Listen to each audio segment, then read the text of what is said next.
Yeah. Para sa mga lalaking akala mo kung sinong seryoso, bago mo pasukin ang buhay mo, mag-isip ka muna. Ito laro, dalawang buhay ang nakasalalay dito. Makinig ka. Kung manghanap mo lang ay panandali ang sarap, huwag kang lalapit sa kanya, huwag kang magpanggap. Ang puso niya ay may sugat, galing na sa gera. Hindi niya kailangan ng laking forma lang ang dala. Single mom siya, oo, pero huwag mong mamalitin ang buhay ng anak niya. Handa niyang buhayin, kaya kung papasok ka sa kwento, siguraduhin mong tapat. Dahil ang pag-ibig sa kanya, dobleng bigat ang binuhat. Hindi lang siya ang mamahalin mo kapag gabi, kasama ang anak niya na laging nasa kanyang tabi. Huwag kang magmahal ng single mo kung di mo kaya.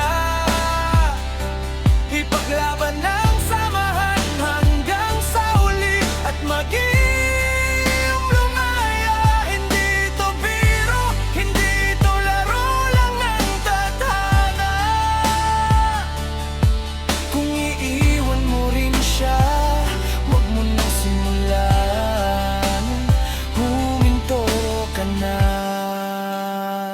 Huwag mo nang simulan. Maraming humusga, madaming nakaturo ang daliri. Bakit single mo ang pinili mo? Yan ang sinasabi ng marami. Diyan susubukin ang balls mo kung lalaki ka ba talaga. Kung kaya mong harapin ang mundo, panindigan mo siya. Huwag kang lilingon sa nakaraan, huwag kang magpapadala sa sasabihin ng magulang mo o ng mga chismosa. Kasi ang babaeng yan, bayani sa sarili niyang mundo. Sinalo ang responsibilidad nung ang ama ng bata ay lumayo. Kaya kung duwag ka, pre, humanap ka ng iba. Huwag mong dagdagan ang luha sa namumuong pag-asa. Ang pagmamahal sa kanila ay isang banal na sumpa. Karga mo ang bata, turing mo ay sariling dugo't gawa. Kung sa unang harang pa lang ng tadhana ay bibitaw ka na, pre, huwag mo nang subukan dahil masisira ka sa kanila.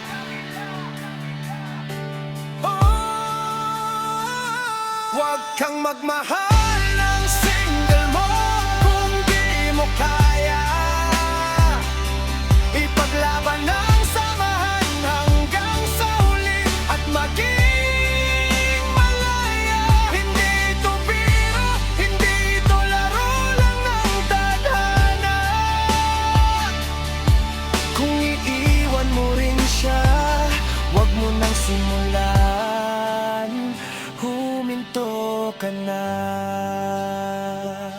Respeto sa lahat ng mga single mom na patuloy na lumalaban, at sa mga lalaking may paninindigan.